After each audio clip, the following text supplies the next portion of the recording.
2026년 1월 7일 워싱턴 백악관 브리핑룸에서 충격적인 발표가 나왔습니다. 트럼프 행정부 보건복지부 장관이 단상에 섰습니다. 과자 대신 삶은 달걀을 드십시오. 채소는 김치로 드십시오. 미국 국가식생활 지침 발표였습니다. 미국 3억 명의 식탁을 좌우하는 문서죠. 그런데 거기 한국 음식이 들어갔습니다. 김치가 말입니다. 한국 음식이 미국 정부 공식 문서에 이름을 올린 건 처음이었습니다. 미국을 다시 건강하게 만들겠다던 트럼프의 공약이 현실화되는 순간이었습니다. 50년 미국 식생활 역사가 하루아침에 뒤집혔습니다. 한국 음식이 미국의 공식 지침이 된 순간 지금 공개합니다. 한국 최고라고 댓글을 남겨주세요. 여러분의 구독과 좋아요는 아주 큰 힘이 됩니다. 미국 식생활 지침이 뭔지 아십니까?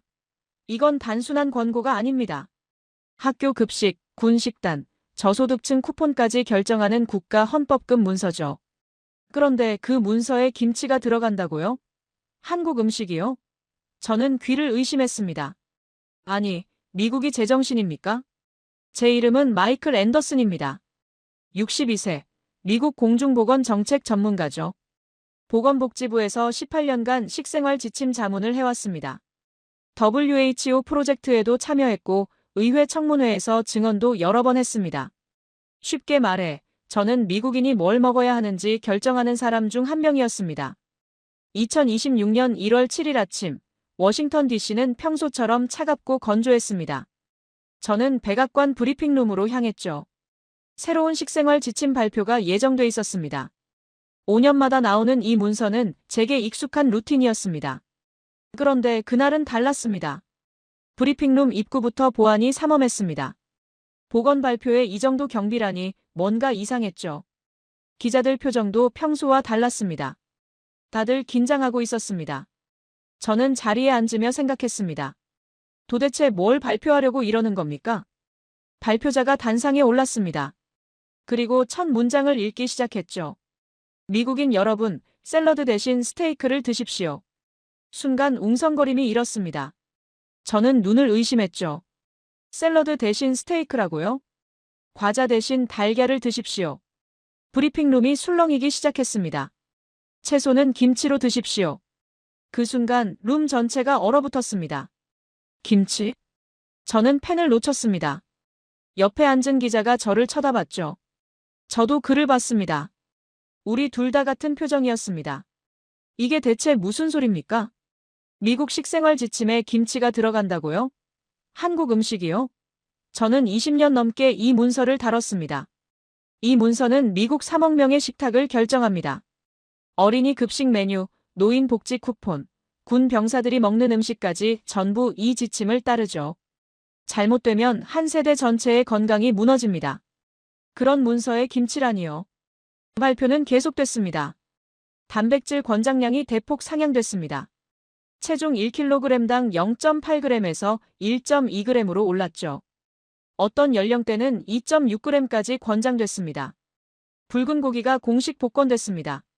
소고기, 돼지고기를 먹으라는 겁니다. 하지만 제 머릿속엔 온통 김치뿐이었습니다.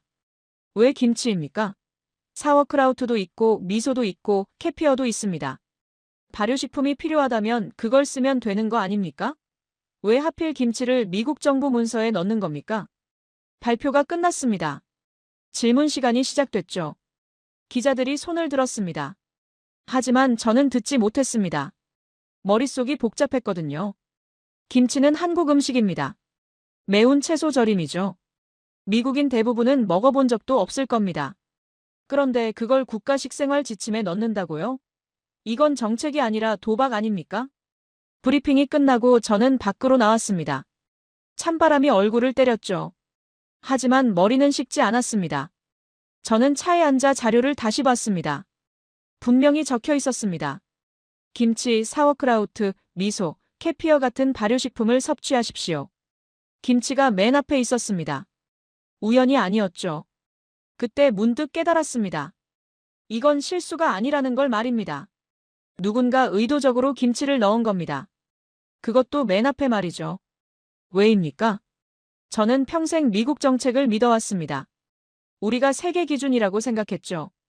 그런데 지금 우리가 한국 음식 이름을 공식 문서에 넣고 있습니다. 이게 대체 무슨 의미입니까? 차 안에서 저는 한참을 생각했습니다. 그리고 한 가지 결론에 도달했죠. 한국을 조사해야 한다고 말입니다. 솔직히 말하겠습니다. 그때까지 저는 한국을 진지하게 연구한 적이 없었습니다. 케이팝이니 드라마니 하는 건 알았죠. 하지만 그게 정책과 무슨 상관입니까? 문화는 문화일 뿐이라고 생각했습니다. 그런데 지금 김치가 미국 식생활 지침에 들어갔습니다. 이건 문화가 아닙니다. 이건 과학입니다. 정책입니다. 도대체 한국은 뭘 증명한 겁니까? 저는 시동을 걸었습니다. 사무실로 돌아가야 했죠. 할 일이 생겼습니다. 김치가 왜 선택됐는지 알아내야 했습니다. 과학적 근거가 뭔지, 누가 결정했는지, 어떤 데이터가 있는지 전부 확인해야 했습니다. 왜냐고요? 이건 단순한 식품 권고가 아니었으니까요. 이건 미국이 스스로의 식생활 신화를 부정하는 순간이었습니다. 50년간 믿어온 저지방, 탄수화물 중심 식단이 무너지는 겁니다. 그리고 그 자리에 김치가 서 있었습니다. 사무실로 돌아온 저는 곧바로 새 지침 전문을 펼쳤습니다. 김치만 문제가 아니었죠. 이 문서는 처음부터 끝까지 혁명적이었습니다. 단백질 권장량부터 봤습니다. 체중 1kg당 1.2g에서 2.6g까지 상향됐습니다. 이게 무슨 의미인지 아십니까? 70kg 성인 기준으로 하루 84g에서 182g까지 먹으라는 겁니다. 기존 권장량의 2배가 넘죠. 저는 의자에 기댔습니다. 이건 너무 과감합니다. 수십 년간 우리는 단백질을 절제하라고 했습니다. 특히 붉은 고기는 위험하다고 경고했죠. 심장병, 암, 각종 질환의 원인이라고 말입니다. 그런데 지금 이 문서는 뭐라고 합니까? 소고기를 먹으라고 합니다. 돼지고기를 먹으라고 합니다. 청소년은 근육을 키우고 중장년층은 골격을 유지하라고 말입니다. 저는 책상 서랍을 열었습니다. 10년 전 제가 서명한 문서가 있었죠. 거기엔 이렇게 적혀 있었습니다. 붉은 고기 섭취를 주당 2회 이하로 제한하십시오.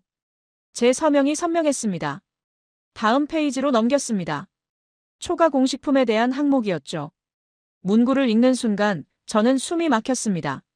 초과 공식품을 먹지 마십시오. 먹지 말라고요? 이렇게 직설적으로요? 미국 식생활 지침은 늘 조심스러웠습니다. 줄이십시오, 절제하십시오, 균형을 맞추십시오 같은 완곡한 표현을 썼죠. 하지만 이번엔 달랐습니다. 먹지 말아였습니다. 시리얼, 냉동 피자, 과자, 가공육. 전부 명시적으로 배제됐습니다. 이건 권고가 아니라 유죄 판결이었습니다. 저는 회의실 장면을 떠올렸습니다. 이 문구를 두고 얼마나 격론을 벌였는지 기억났죠. 식품업계 로비스트들이 항의했습니다. 너무 강한 표현이다. 산업을 죽이는 거다라고 말했습니다. 하지만 결국 이 문구가 살아남았습니다. 과학이 이겼다는 뜻이죠. 다음은 지방이었습니다. 이 부분에서 저는 완전히 무너졌습니다. 전지방 우유가 허용됐습니다. 버터가 재평가됐습니다. 심지어 우지, 돼지기름 같은 동물성 지방이 식물성 기름보다 더 긍정적으로 서술됐습니다. 저는 화면을 멍하니 바라봤습니다. 50년입니다. 50년간 미국은 저지방을 외쳤습니다. 탈지유를 마시고 마가린을 바르고 식물성 기름을 쓰라고 했죠. 그게 건강한 삶이라고 믿었습니다. 저도 그렇게 믿었습니다. 아니, 믿었다고 생각했습니다. 하지만 지금 이 문서는 뭐라고 합니까? 50년을 부정하고 있습니다. 우리가 틀렸다고 말하고 있습니다. 저는 책상에 엎드렸습니다. 머릿속이 복잡했죠. 저는 이 정책의 일부였습니다. 저지방을 옹호했고 탄수화물 중심 식단을 지지했습니다. 의회에서 증언했고 학회에서 발표했습니다. 이게 과학이라고 말했죠. 그런데 그게 틀렸다고요? 통계가 떠올랐습니다. 지난 50년간 미국 비만율은 13%에서 42%로 올랐습니다. 당뇨병 환자는 3배 증가했죠. 우리는 저지방을 외쳤지만 사람들은 더 뚱뚱해졌습니다. 왜입니까? 답은 간단했습니다. 지방을 빼니까 탄수화물을 채웠던 겁니다. 설탕, 밀가루, 각종 첨가물로 맛을 냈죠. 그게 바로 초과 공식품이었습니다. 우리는 편리함을 과학이라 불렀습니다. 산업을 건강이라 포장했습니다. 그 대가를 수백만 명이 치렀습니다. 저는 고개를 들었습니다. 창밖을 봤죠. 워싱턴의 겨울 하늘은 회색이었습니다. 그때 문득 한국이 떠올랐습니다. 한국 사람들은 뭘 먹습니까? 밥, 국, 반찬이죠. 고기도 먹고 생선도 먹고 채소도 먹습니다. 그리고 김치를 먹습니다. 지방도 있고 단백질도 있고 발효식품도 있습니다. 미국이 버린 요소들을 한국은 지켜왔습니다. 그들은 저지방 열풍에 휩쓸리지 않았습니다. 초가공식품을 기본 식단으로 삼지 않았습니다. 전통을 지켰죠. 그리고 결과는 어떻습니까? 한국의 비만율은 5% 수준입니다. 평균 수명은 세계 최상위권이죠. 노인들이 건강합니다. 저는 책상을 쳤습니다. 우리가 틀렸고 그들이 옳았다는 겁니까? 아니, 그들이 옳았다는 게 아닙니다. 그들은 그냥 당연한 걸 했을 뿐입니다. 우리가 이상한 길로 간 겁니다. 저는 다시 문서를 펼쳤습니다. 김치 부분을 찾았죠. 김치, 사워크라우트, 미소, 캐피어 같은 발효식품을 섭취하십시오. 이제 조금 이해가 됐습니다. 김치는 단순한 반찬이 아니었습니다. 발효, 채소, 유산균, 섬유질이 전부 들어있는 복합 시스템이었죠. 미국이 수십 년간 잃어버린 것들이 김치 한 접시에 다 있었습니다. 저는 의자에 기댔습니다. 인정하기 싫었지만 사실이었습니다. 한국은 우리가 버린 길 위에 서 있었습니다. 그리고 이제 우리가 그 길로 돌아가려 합니다. 아이러니했죠. 세계 최강국이라는 미국이 한국의 식탁을 배우고 있다니 말입니다. 저는 컴퓨터를 켰습니다. 검색창에 한국 음식을 쳤습니다. 수많은 이미지가 떴죠. 비빔밥, 불고기, 된장찌개, 김치. 전부 자연 식재료였습니다. 가공되지 않았고 첨가물이 없었습니다. 그때 저는 결심했습니다. 한국을 제대로 알아야겠다고 말입니다. 다음 날 아침, 저는 보건복지부 자료실로 향했습니다. 김치가 왜 선택됐는지 알아야 했죠. 감정이 아니라 데이터로 말입니다. 자료는 생각보다 많았습니다. 최근 5년간 발효식품 연구가 폭발적으로 늘어났더군요. 특히 한 단어가 반복됐습니다. 마이크로바이옴. 장내 미생물 생태계를 뜻하는 말이죠. 예전엔 소화 정도로만 생각했습니다. 하지만 최근 연구는 달랐습니다. 면역, 정신 건강, 노화까지 전부 장과 연결돼 있었습니다. 그리고 장 건강의 핵심은 발효식품이었습니다. 저는 논문들을 쌓아놨습니다. 하나씩 읽기 시작했죠. 김치에 관한 연구만 수백 편이었습니다. 대부분 한국 연구진이 작성했더군요. 유산균 다양성 데이터를 봤습니다. 김치 1g에 수억 마리의 유산균이 살고 있었습니다. 락토바실러스, 류코노스톡, 와이셀라. 종류만 수십 가지였죠. 그런데 놀라운 건 따로 있었습니다. 이 균들이 서로 협력한다는 겁니다. 혼자가 아니라 생태계로 작동했죠. 저는 펜을 놓았습니다. 이건 예상 밖이었습니다. 다음은 영양소 분석이었습니다. 김치는 단순한 발효채소가 아니었습니다. 비타민 A, B, C가 풍부했고 섬유질이 가득했습니다. 항산화 물질도 들어있었죠. 염분 걱정도 해봤습니다. 하지만 연구 결과는 명확했습니다. 김치의 칼륨이 나트륨 배출을 도왔습니다. 균형이 잡혀 있었던 겁니다. 저는 고개를 저었습니다. 이건 음식이 아니라 시스템이었습니다. 그때 비교 자료를 펼쳤습니다. 사워크라우트, 미소, 캐피어. 전부 훌륭한 발효식품이죠. 저는 하나씩 검토했습니다. 사워크라우트는 양배추 발효식품입니다. 유산균도 있고 섬유질도 있죠. 하지만 재료가 단순합니다. 양배추와 소금뿐이거든요. 미소는 일본 된장입니다. 발효 깊이가 뛰어나죠. 하지만 국이나 소스로만 쓰입니다. 단독 반찬이 아닙니다. 캐피어는 발효유입니다. 유산균이 풍부하죠. 하지만 채소가 아닙니다. 유제품입니다. 그런데 김치는 달랐습니다. 배추, 무, 파, 마늘, 생강, 고춧가루. 재료만 수십 가지였습니다. 각각 고유한 영양소와 생리활성 물질을 가졌죠. 그게 발효 과정에서 결합됐습니다. 저는 의자에 기댔습니다. 이제 알겠더군요. 김치는 조합력이 압도적이었습니다. 회의 기록을 찾았습니다. 지침 문구를 결정하던 날이었죠. 발효식품 항목을 논의할 때였습니다. 누군가 물었습니다. 대표 사례를 쓰자면 뭐가 좋습니까? 침묵이 흘렀습니다. 그때 한 연구원이 말했죠. 김치가 가장 완벽합니다. 반론이 없었습니다. 데이터가 말해주고 있었으니까요. 다음 논쟁은 명칭이었습니다. 누군가 제안했죠. 그냥 발효채소라고 쓰면 안 됩니까? 저도 그렇게 생각했습니다. 일반명이 편하죠. 논란도 없고요. 하지만 다른 의견이 나왔습니다. 김치는 일반명이 아닙니다. 고유명사입니다. 맞는 말이었습니다. 사워크라우트는 독일어 그대로 썼습니다. 미소는 일본어 그대로 썼죠. 캐피어도 마찬가지였습니다. 그럼 김치는요?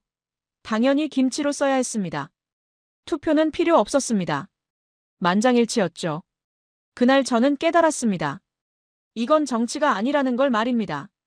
과학이 김치를 선택했습니다. 하지만 세상은 달랐습니다. 발표 사흘 후 중국에서 반응이 왔습니다. SNS부터 시작됐죠. 김치는 원래 중국 음식이다. 한국이 훔쳐갔다는 주장이 쏟아졌습니다. 관영 매체도 가세했습니다. 파오차이가 원조다. 김치는 중국 문화라는 기사가 나왔죠. 저는 화면을 보며 코웃음 쳤습니다. 원조 논쟁이요? 지금 그게 중요합니까? 우리는 과학 데이터를 검토했습니다. 유산균 다양성, 영양소 밸런스, 생리 활성 효과를 비교했죠. 김치가 가장 뛰어났습니다. 그게 전부였습니다. 누가 먼저 만들었는지, 어느 나라 음식인지 같은 건 논의 대상도 아니었습니다. 과학은 역사를 묻지 않으니까요. 일주일 후 백악관에 수정 요구가 들어왔습니다.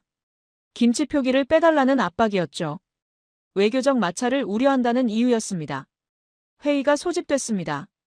저도 참석했죠. 한 관료가 물었습니다. 정말 김치를 고집해야 합니까?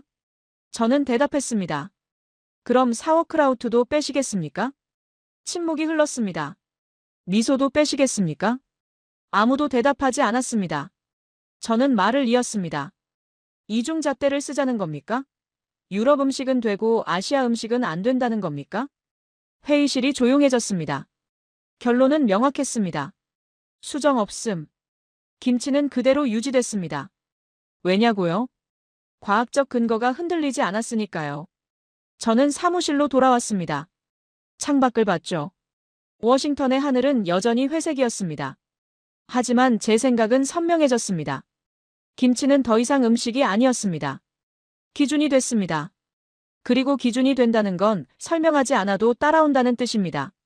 중국이 아무리 떠들어도 소용없었습니다. 미국 정부 문서는 바뀌지 않았으니까요. 과학은 투표하지 않습니다. 데이터가 말하죠. 그날 김치는 세계 표준이 됐습니다. 저는 백악관 내부 회의실에 불려갔습니다. 예상했던 자리였죠.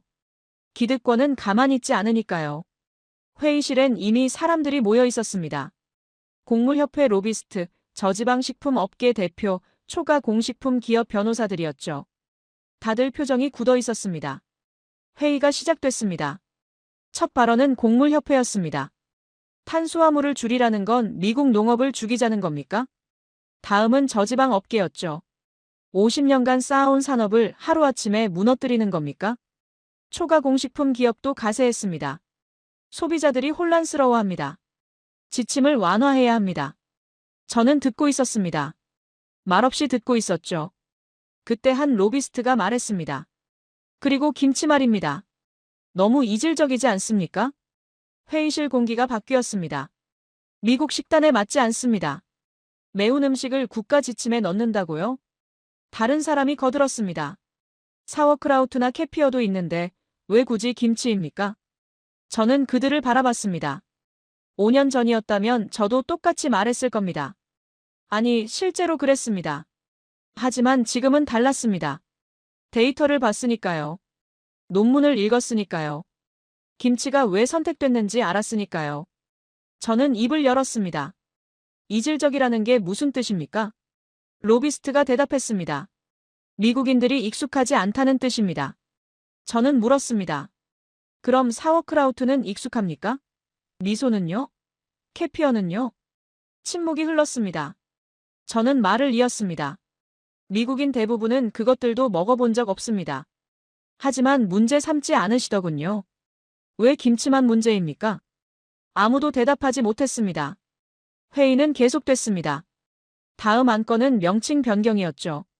한 변호사가 제안했습니다. 김치라는 단어를 빼고 발효채소로 통일하면 어떻습니까? 다른 사람들이 고개를 끄덕였습니다. 그게 현명합니다. 특정 국가 음식을 명시할 필요 없잖습니까? 사워크라우트, 미소, 캐피어는 그대로 두고 김치만 일반명으로 바꾸는 겁니다. 저는 귀를 의심했습니다. 김치만 빼자고요? 다른 건 다 두고요? 제 안에서 뭔가 끓어올랐습니다. 분노였죠. 저는 책상을 쳤습니다. 잠깐만요. 모두가 저를 봤습니다. 저는 천천히 말했습니다. 사워크라우트는 독일어 그대로 씁니다. 미소는 일본어 그대로 씁니다. 캐피어는 터키어 그대로 씁니다. 회의실이 조용해졌습니다. 그런데 왜 김치만 일반명으로 바꿉니까? 아무도 대답하지 않았습니다. 저는 목소리를 높였습니다. 이게 뭡니까?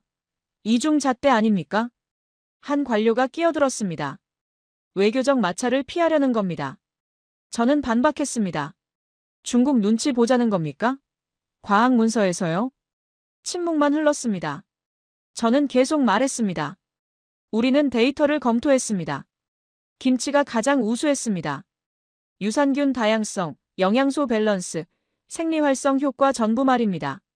그래서 김치를 썼습니다. 과학적 이유로 말입니다. 이제 와서 정치적 이유로 빼자고요? 그게 말이 됩니까? 회의실은 얼어붙었습니다. 로비스트 한 명이 말했습니다. 하지만 한국은 작은 나라 아닙니까? 굳이 그들을 배려할 필요가. 저는 그의 말을 끊었습니다. 배려가 아닙니다. 과학입니다. 김치를 쓴 건 한국을 도우려는 게 아닙니다. 미국인의 건강을 위해서입니다. 그걸 이해 못하시겠습니까? 더 이상 반론이 없었습니다. 회의는 흐지부지 끝났습니다. 결론은 나지 않았죠. 하지만 저는 알았습니다. 이들은 포기하지 않을 거라고 말입니다. 사무실로 돌아온 저는 피곤했습니다. 싸움이 지겹더군요. 그런데 이상했습니다. 한국은 아무 말도 하지 않았습니다. 한국 정부에서 로비한 적 없습니다. 언론에서 항의한 적도 없죠. 기업들도 조용했습니다. 그냥 침묵이었습니다. 저는 그게 이해가 안 됐습니다.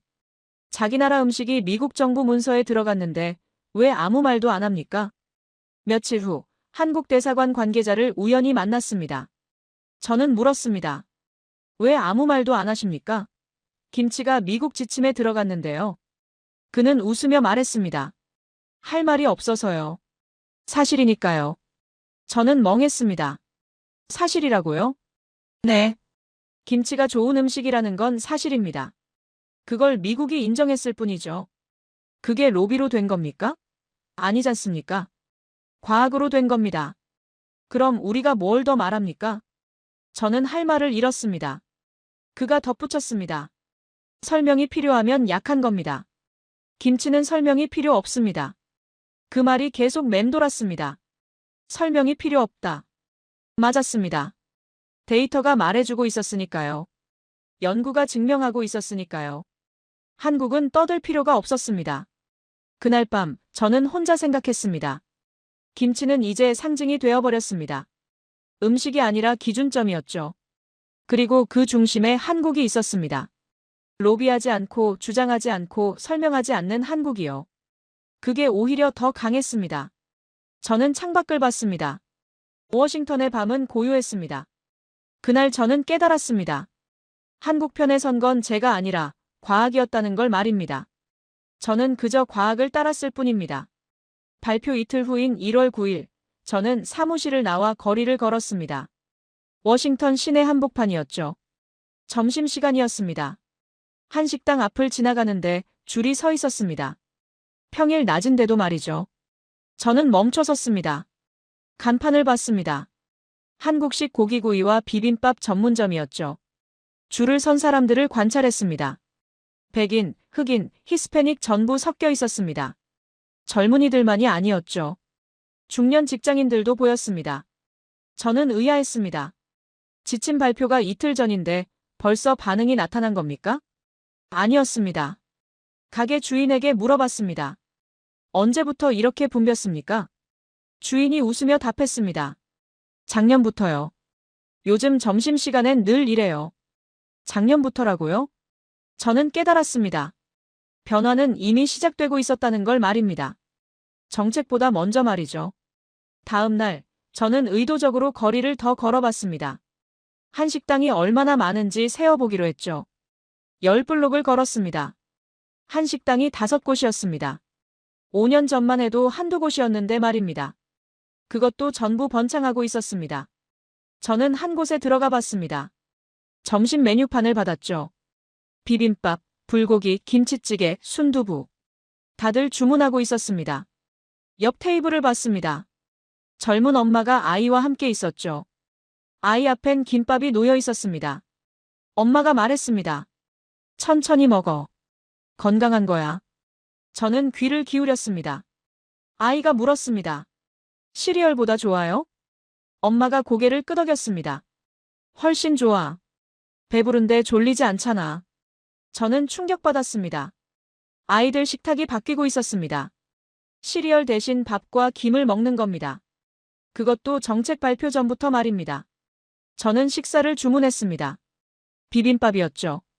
처음 먹어보는 거였습니다. 밥, 나물, 고기, 달걀이 한 그릇에 담겨 나왔습니다. 빨간 고추장도 있었죠. 비벼서 먹었습니다. 맛있었습니다.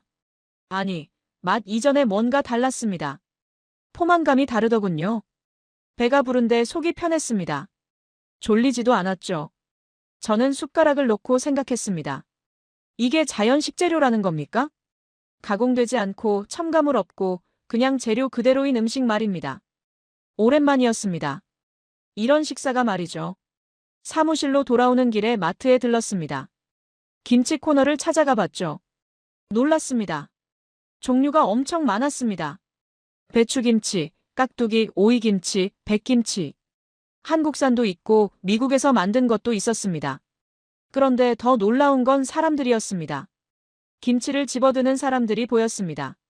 젊은 여성, 중년 남성, 노부부까지 다양했죠. 한 할머니가 김치를 카트에 넣는 걸 봤습니다. 저는 다가가 물었습니다. 김치 드세요? 할머니가 고개를 끄덕였습니다. 손녀가 권했어요. 장에 좋대요. 자주 드십니까? 일주일에 서너 번요. 처음엔 매웠는데 이젠 괜찮아요. 저는 놀랐습니다. 할머니가 김치를 먹는다고요? 집에 돌아온 저는 보고서를 찾아봤습니다. 최근 한식 소비 통계였죠. 데이터가 있었습니다.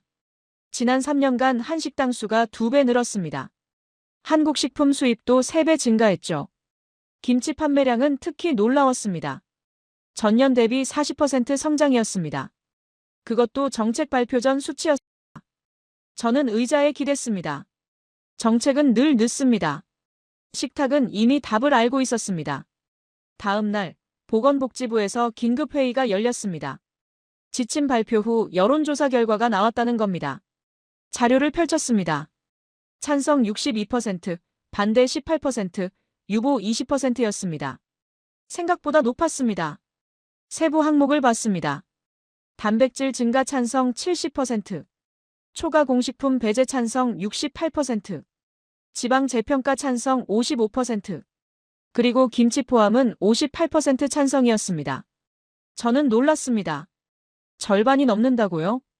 댓글을 읽어봤습니다. 이미 먹고 있었는데 이제 공식 인정받은 거네요. 아이들한테 김치 먹이고 있어요. 효과 좋아요. 장 트러블이 줄었어요. 김치 덕분인 것 같아요. 저는 화면을 멍하니 봤습니다. 사람들은 이미 알고 있었습니다. 체감하고 있었습니다. 김치가 좋다는 걸 말입니다. 저는 개인적으로 실험을 해보기로 했습니다. 집에서 김치를 먹기 시작했죠. 하루 한 끼씩이었습니다. 처음엔 매웠습니다. 하지만 익숙해졌습니다. 사흘째 되던 날 변화를 느꼈습니다. 소화가 편해졌습니다. 아침에 일어날 때 속이 가볍더군요. 일주일째 더 분명해졌습니다. 배변이 규칙적이 됐습니다. 피곤함도 줄었죠. 저는 놀랐습니다. 이게 발효식품 효과입니까? 제 몸이 먼저 알아챘습니다. 보고서가 아니라 직접 체감한 겁니다. 1월 12일, 저는 동료와 점심을 먹었습니다. 한식당이었죠. 동료가 물었습니다. 요즘 한식 자주 드시네요? 저는 고개를 끄덕였습니다. 먹어보니까 좋더군요. 김치도 드세요? 매일 먹습니다. 동료가 웃었습니다. 지침 만든 사람이 지침을 따르는군요. 저는 웃지 못했습니다. 지침을 따르는 게 아니었습니다. 제 몸이 원하는 걸 먹는 것뿐이었죠. 그날 저는 깨달았습니다. 김치는 조용히 미국에 스며들고 있었습니다. 정책 발표 전부터 말입니다. 사람들은 이미 선택하고 있었습니다. 아이들 식탁이 바뀌고 있었습니다. 할머니들도 먹고 있었습니다. 그리고 저 같은 회의론자도 먹고 있었습니다. 이건 유행이 아니었습니다. 생활 패턴이 바뀌고 있었던 겁니다. 외신이 움직이기 시작했습니다. 영국 일간지가 먼저였죠.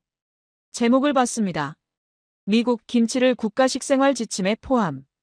프랑스 언론도 보도했습니다. 발효식품 혁명, 김치가 중심에. 캐나다, 호주, 독일까지 줄줄이 기사가 나왔습니다. 저는 놀랐습니다. 이 반응 속도는 예상 밖이었죠. 1월 9일 캐나다 보건당국에서 연락이 왔습니다. 미국 지침 자료를 검토하고 싶다. 특히 발효식품 항목을 말입니다. 저는 자료를 보냈습니다. 같은 날 호주에서도 연락이 왔습니다. 우리도 검토 착수했습니다. 김치 관련 연구 데이터를 공유해 주십시오. 저는 멈춰섰습니다. 이게 뭡니까? 벌써 따라오는 겁니까? 1월 10일 국제영양학회에서 메일이 왔습니다. 다음 학회에서 김치 세션을 만들고 싶습니다. 발표 가능하십니까? 저는 화면을 멍하니 봤습니다. 김치 세션이라고요? 단독으로요? 3년 전만 해도 김치는 학회에서 언급조차 안 됐습니다. 이제 세션을 만든다고요? 1월 11일 산업계가 움직였습니다. 대형 마트 체인에서 연락이 왔죠. 김치 코너를 확장하려 합니다. 한국산 김치 수입 물량을 늘릴 겁니다. 식품 유통업체도 연락했습니다. 미국 내 김치 생산 시설을 검토 중입니다. 컨설팅 가능하십니까? 저는 놀랐습니다. 이건 빠릅니다. 너무 빠릅니다. 그날 오후 저는 동료와 얘기했습니다. 이 반응 속도가 정상입니까? 동료가 웃었습니다. 정상 아닙니다. 폭발적이죠. 왜 이렇게 빠릅니까? 동료가 답했습니다. 미국이 움직였으니까요. 미국 식생활 지침은 세계 기준입니다. 미국이 쓰면 다들 따라옵니다. 저는 침묵했습니다. 맞았습니다. 우리는 단지 지침을 쓴 게 아니었습니다. 기준선을 옮긴 겁니다. 1월 12일 저는 슈퍼마켓에 다시 가봤습니다. 김치 코너가 확장돼 있었습니다. 사흘 만에 말이죠. 진열대 크기가 2배가 됐습니다. 종류도 늘었습니다. 그리고 분류 표시가 바뀌어 있었습니다. 예전엔 아시아 식품이었습니다. 이젠 한국 김치였습니다. 저는 표지판을 멍하니 봤습니다. 발효채소가 아니라 한국 김치라고 적혀 있었습니다. 산업이 선택한 겁니다. 정부보다 빠르게 말이죠. 직원에게 물었습니다. 언제 바뀌었습니까? 어제요. 본사 지시였어요. 왜 바꿨습니까? 직원이 답했습니다. 손님들이 김치를 찾으니까요. 발효채소라고 하면 못 찾아요. 저는 고개를 끄덕였습니다. 시장이 답을 알고 있었습니다. 그날 저녁 저는 보고서를 작성했습니다. 지침 발표 후 6일간의 반응 정리였죠. 국제 언론 보도 27개국, 외국 보건당국 문의 9개국, 산업계 움직임 대형마트 3곳, 식품업체 5곳, 학회 세션 요청 이건. 저는 숫자를 보며 생각했습니다. 6일입니다. 겨우 6일 만에 이 정도라고요? 저는 깨달았습니다. 우리는 문서를 썼지만 세계는 방향을 읽었습니다. 김치는 더 이상 비교 대상이 아니었습니다. 기준이 됐습니다. 그리고 기준이 된다는 건 설명하지 않아도 따라온다는 뜻입니다. 1월 13일 오늘 아침 저는 회의에 참석했습니다. 한 관료가 물었습니다. 국제 반응이 예상보다 큽니다. 예측하셨습니까? 저는 솔직히 답했습니다. 아니요. 이 정도는 몰랐습니다. 왜 이렇게 빠른 겁니까? 저는 잠시 생각했습니다. 그리고 답했습니다. 미국이 기준을 바꿨으니까요. 세계는 미국을 봅니다. 미국이 김치를 택하면 세계도 김치를 봅니다. 회의실이 조용해졌습니다. 저는 계속 말했습니다. 그리고 한국은 그 중심에 있습니다. 로비하지 않았고 주장하지 않았고 설명하지도 않았습니다. 하지만 세계는 한국을 보기 시작했습니다. 한 관료가 물었습니다. 그게 좋은 겁니까? 저는 고개를 끄덕였습니다. 과학적으로는 당연히 좋습니다.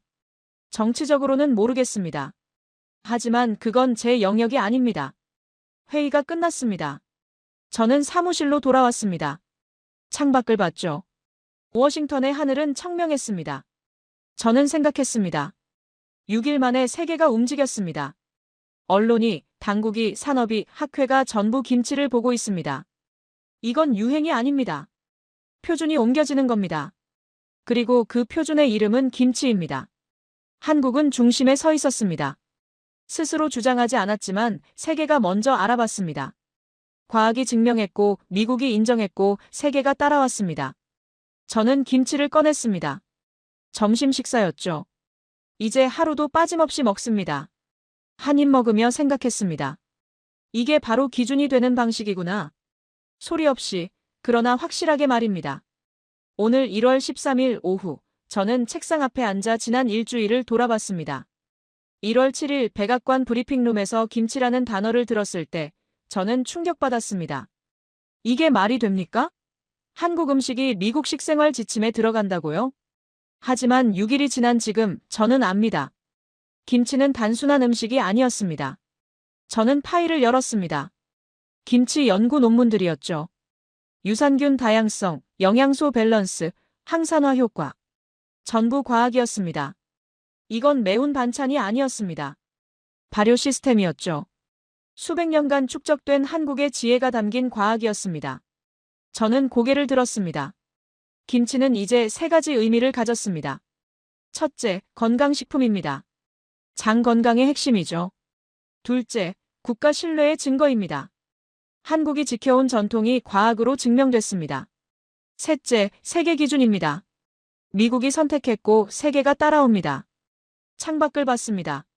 워싱턴은 고요했습니다. 하지만 제 안은 떠들썩했죠. 생각이 많았습니다. 중국은 여전히 항의하고 있습니다. 김치가 원래 중국 거라고 주장하죠. 하지만 그게 뭐가 중요합니까?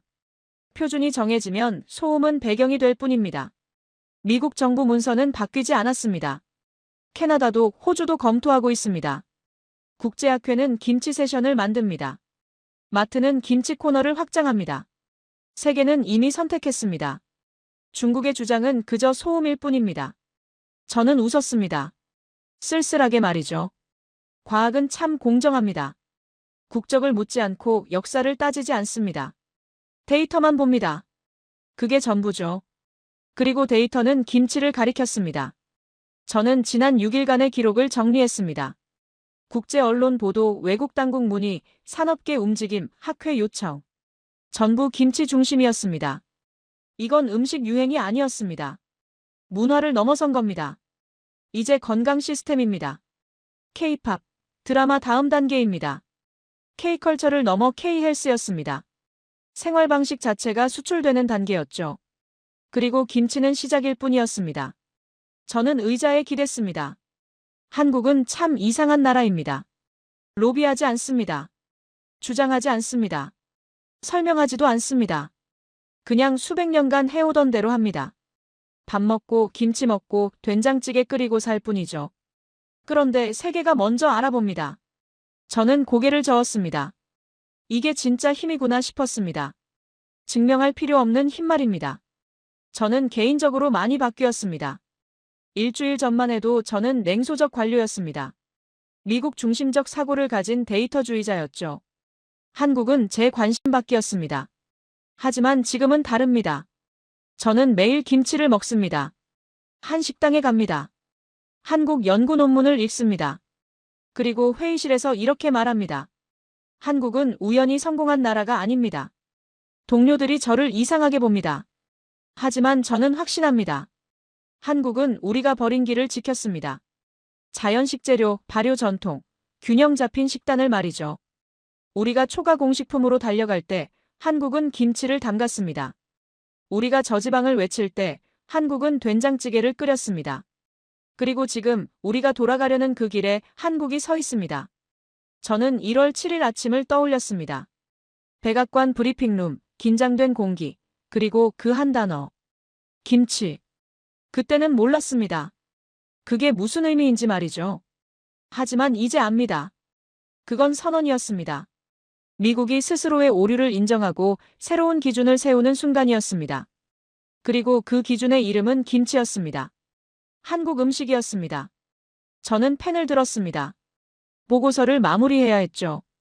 마지막 문장을 썼습니다. 김치는 설명이 필요 없는 단계로 올라갔다. 표준이 되면 싸울 필요가 없다. 한국은 문화를 팔기 전에 삶을 증명했다. 나는 그 증인의 한 사람이다. 저는 펜을 놓았습니다. 이게 제가 본 진실입니다. 미국 공중보건 전문가로서 62년을 살았습니다. 그중 20년을 식생활 정책에 썼죠. 그리고 2026년 1월, 저는 역사적 순간을 목격했습니다.